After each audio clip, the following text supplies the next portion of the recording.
आज आखिरी पेपर खत्म होने के बाद भावना अपनी सहेलियों के साथ कॉलेज के बगीचे में एक पेड़ की छांव में आकर हरी धूप पर बैठ गई। विश्वास नहीं हो रहा यार कि आज हम सब आखिरी एग्जाम देकर आज़ाद हो गए हैं। अब घर जाकर पढ़ाई करने का कोई टेंशन नहीं है। निशिका ने हरी धूप पर पांव पसारते हुए कहा। हाँ, 2 साल से किताबों में इतनी उलझी हुई थी कि सिर उठाने की फुर्सत ही नहीं मिली थी। आज मन हल्का लग रहा है कि घर जाकर पढ़ना नहीं पड़ेगा। भावना ने कहा, मैं तो अब 6 महीने तक आराम करूंगी। सालों हो गए पढ़ाई करते हुए, फिर 6 महीने बाद सोचूंगी कि आगे क्या करना है। सिया बोली, कौन आराम करने दे रहा है तुझे? तेरे आदित्य जनाब तो सेहरा बांध कर तैयार खड़े हैं। किताबों की पढ़ाई छोड़ अब आगे शादी ब्याह की तैयारी में लग जा। वह देख, काली घोड़ी पर तेरा गोरा सैया खड़ा है। निशिका ने सिया को छेड़ा। सिया के गोरे गाल लाल हो गए। सचमुच कॉलेज के गेट के बाहर अपनी काली मोटरसाइकिल पर आदित्य खड़ा था। अच्छा, मैं चलती हुई, कहती हुई सिया दोनों से विदा लेकर चली गई। भावना देख रही थी, प्रेम के एहसास से दीप्त उसका खिला खिला चेहरा, रुमानी आभा से जगमगाती मुस्कान। कितना प्यारा एहसास होता है इश्क भी। भावना का दिल धड़क उठा। काश उसे भी कोई ऐसा साथी मिल जाए जिसके साथ ये कुंवारे रुमानी पल वह जी पाए। शाम 4 बजे तक वह और निशिका बातें करते रहे। फिर घर जाने के लिए विदा लेकर उठ गई। आज उसकी स्नातकोत्तर की आखिरी परीक्षा थी, वह भी माइक्रोबायोलॉजी में। 2 साल से microscope, practical notes, practical file, macro organism के कल्चर में उलझे कैसे बीत गए पता ही नहीं चला। आज भावना का मन पंख सा हल्का होकर जाने किस आसमान में उड़ रहा था। सिया का चेहरा आंखों में समाया हुआ था। भावना सोच रही थी, क्या प्यार सच में इतना खूबसूरत एहसास है? किसी का साथ क्या इतना रोमांचक होता है? आदित्य के सामने आते ही सिया जैसे कोई और ही सिया हो जाती है। उसकी खुशी उसकी सुंदरता में 4 चांद लगा देती है। भावना को प्रेम की दीप्ति में दमकता उसका चेहरा बड़ा अच्छा लगता। मन में अनजाने ही एक इच्छा करवट लेने लगती। अभी वह और निशिका एक लैब में बतौर माइक्रोबायोलॉजिस्ट काम करने ही लगे थे कि सिया की शादी की तैयारियां शुरू हो गई। वे तीनों रोज ही शॉपिंग पर जाती। सिया अपनी शादी को खूब इंजॉय कर रही थी। वह हर क्षण को जीना चाहती थी। कहती, जीवन में शादी एक बार तो होती है, तो मैं कोई कसर नहीं छोड़ना चाहती। अपने मन की हर इच्छा को पूरी करूंगी। भावना का मन स्वाभाविक रूप से वही सब सपने अपने खुद के लिए भी सजाने लगा था। ढेर सारी शॉपिंग, कपड़े, गहने, संगीत, मेहंदी, रिश्तेदार और विवाह की रस्में। कैसे एक एक रस्म 2 लोगों को जीवन भर के लिए एक सूत्र में बांधती जाती है। एक एक कदम उम्र भर का सफर बन जाता है और फेरे के समय का गठबंधन। भावना की पलकों पर भी रिश्ते का एहसास ही कोमल सा सपना हौले से आ बैठा था। एक दिन भावना घर आई तो देखा ड्राइंग रूम में माँ के साथ एक अजनबी आंटी बैठी बहुत घुल मिलकर बातें कर रही थी। भावना उन्हें नमस्ते कहकर अंदर जाने लगी तो माँ ने रोक लिया। बेटा, इनसे मिलो, यह सुचित्रा मौसी है, मेरी बचपन की सहेली। 3 साल हो गए इस शहर में आए हुए, लेकिन मुझे पता ही नहीं था। आज अचानक मार्केट में मेडिकल स्टोर पर मुलाकात हो गई तो मैं इन्हें घर ले आई, माँ ने बताया। भावना ने सुचित्रा मौसी के पैर छूकर प्रणाम किया तो उन्होंने बड़े स्नेह से उसे गले लगा लिया। थोड़ी देर उनसे औपचारिक बातें करके वह अपने कमरे में चली गई। तुम्हारी बिटिया तो बहुत ही सुंदर व सौम्य है। इसकी शादी के बारे में क्या सोचा है? कोई लड़का देखा है कि नहीं? सुचित्रा ने भावना की माँ राधा से पूछा। अभी देखना शुरू करेंगे, कुछ ही समय पहले तो पोस्ट ग्रेजुएशन पूरा किया है, राधा ने उत्तर दिया। राधा, तुम तो जानती ही हो मेरे पति को लास्ट स्टेज का कैंसर है। पता नहीं कितने दिन है उनके पास। और अभिषेक हमारा इकलौता बेटा है, पति की एक ही इच्छा है अपने बेटे की शादी देखना, लेकिन उनकी बीमारी के बारे में इतनी देर से पता चला कि अचानक से कोई अच्छा घर परिवार मिल ही नहीं रहा।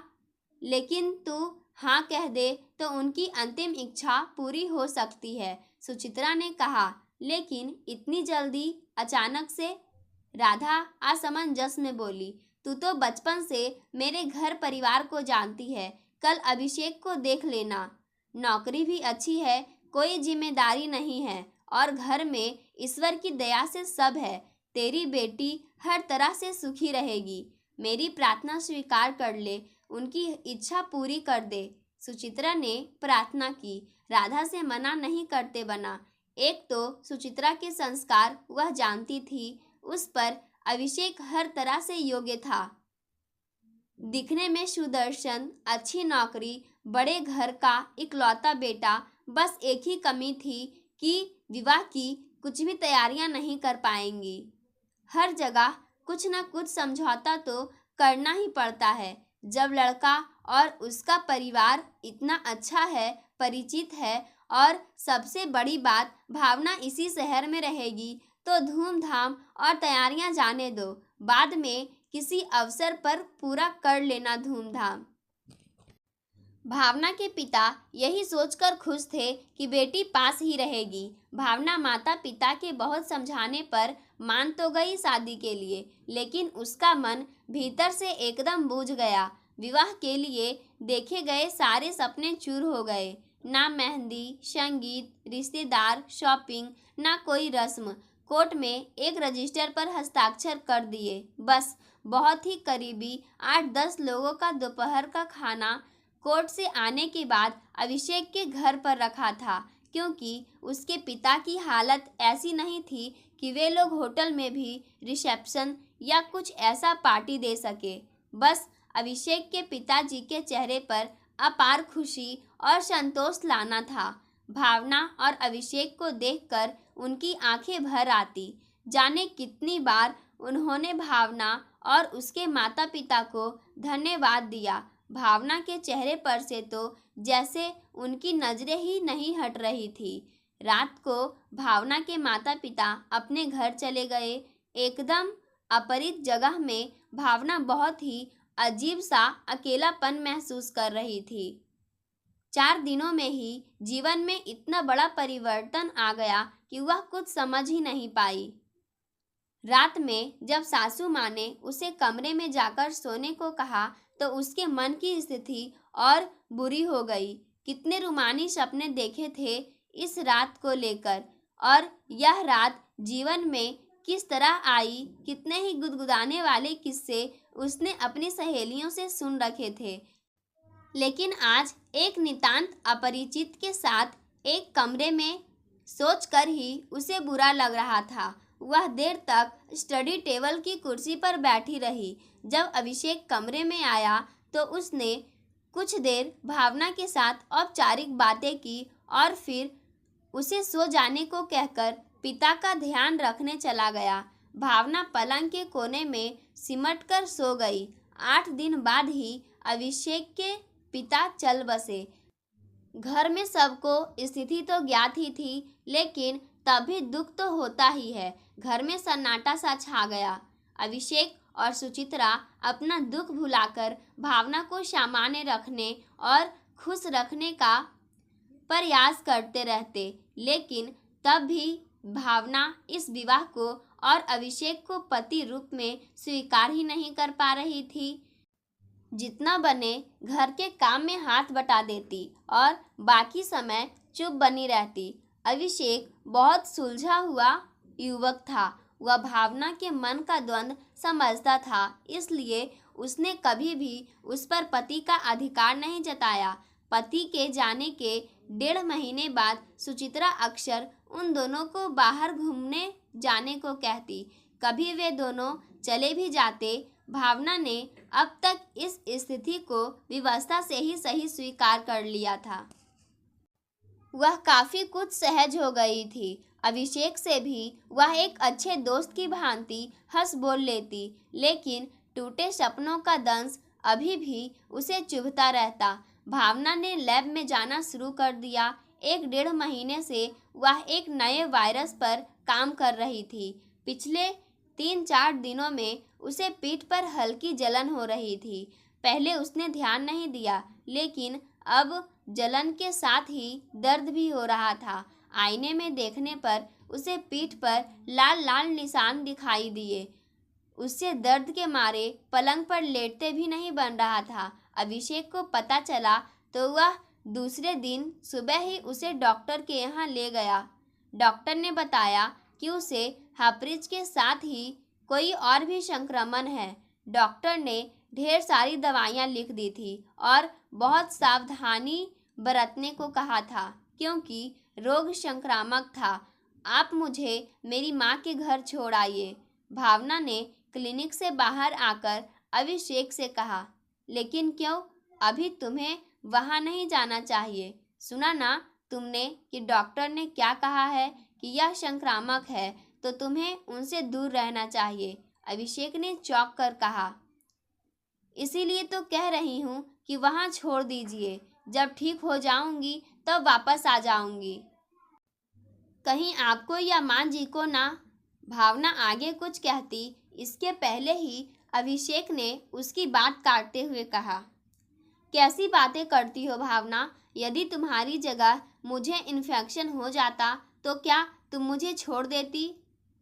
अब तुम मेरा हिस्सा हो, तुम्हारी देखभाल करना मेरी जिम्मेदारी है। जब तुम पूरी तरह ठीक हो जाओगी तब ले चलूँगा।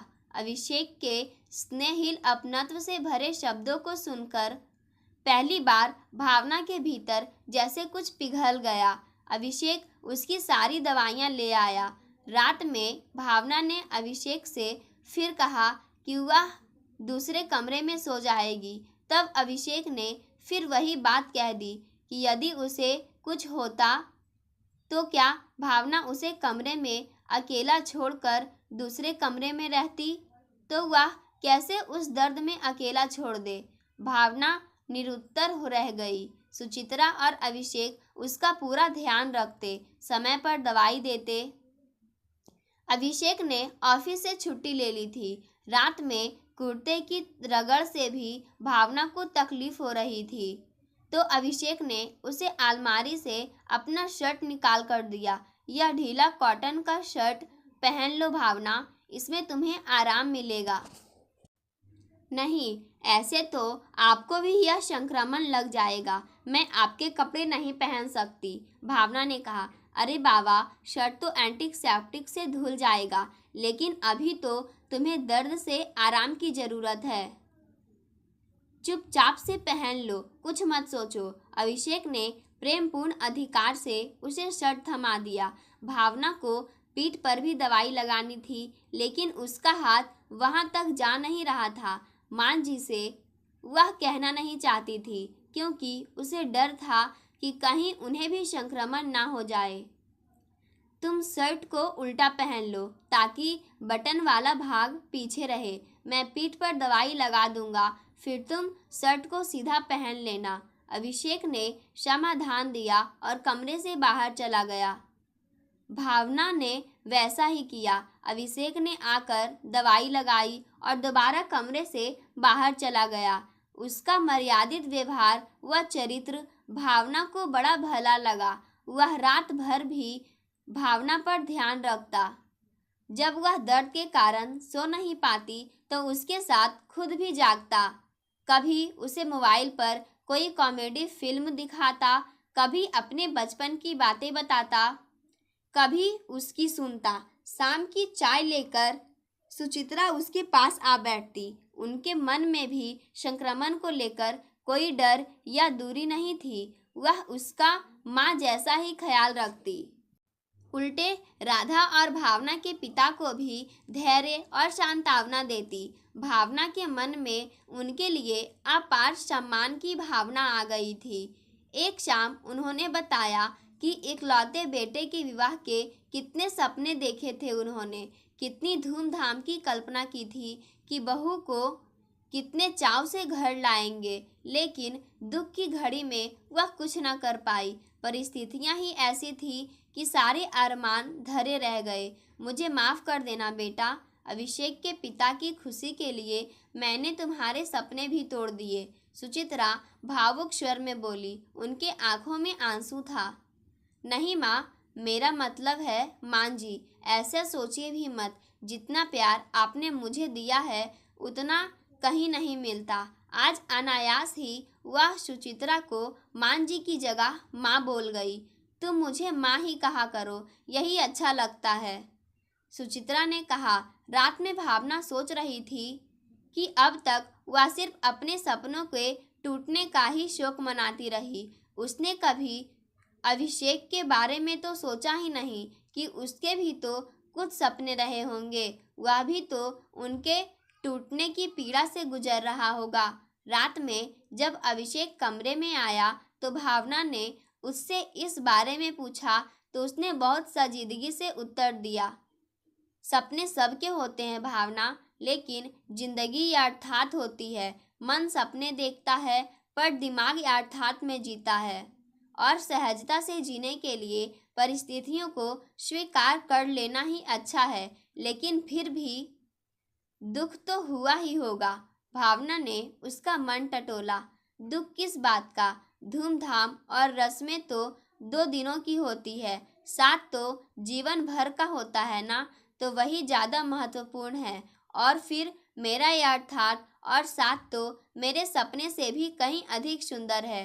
कहते हुए अभिषेक ने प्यार से भावना की आंखों में देखा और सहज भाव से उसके कंधे पर हाथ रख दिया। जाने क्यों भावना के मन में आज एक मीठी सी शिहरन दौड़ गई, दिल धड़क गया। अभिषेक और सुचित्रा की देखभाल से भावना जल्दी ही पूरी तरह ठीक हो गई। इन्फेक्शन भी निगेटिव आया। तन के साथ उसके मन के घाव भी भर चुके थे। टूटे सपनों की किरचिड़ियों के बीच एक कोमल स्वभाव का फूल खिल रहा था। एक रिश्ते में बंध जाने को तन मन व्याकुल हो रहा था। इसी व्याकुलता में भावना खिड़की के पास खड़ी चांदनी में भीग रही थी। अभिषेक सो रहा था। भावना कभी चांद को देखती तो कभी अभिषेक को। आज जब अभिषेक से उसके मन का गठबंधन हो चुका था तो यह दूरी उससे सही नहीं जा रही थी। अचानक अभिषेक की नींद खुल गई। उसे यूं खिड़की के पास खड़े देखकर वह उसके पास आ गया। क्या हुआ भावना, नींद नहीं आ रही क्या? कुछ चाहिए क्या? अभिषेक ने पूछा। हाँ, भावना ने कहा। क्या चाहिए बोलो, अभिषेक बोला। आप? भावना ने दोनों बाहें अभिषेक के गले में डालकर मुस्कुराते हुए कहा। अभिषेक ने उसे कसकर बाहों में भर लिया और भावना तटबंधों को तोड़कर सागर से मिलने को व्याकुल बहती नदी सी अभिषेक के आगोश में समा गई। पाठकों, आज की कहानी यहीं समाप्त होती है। धन्यवाद।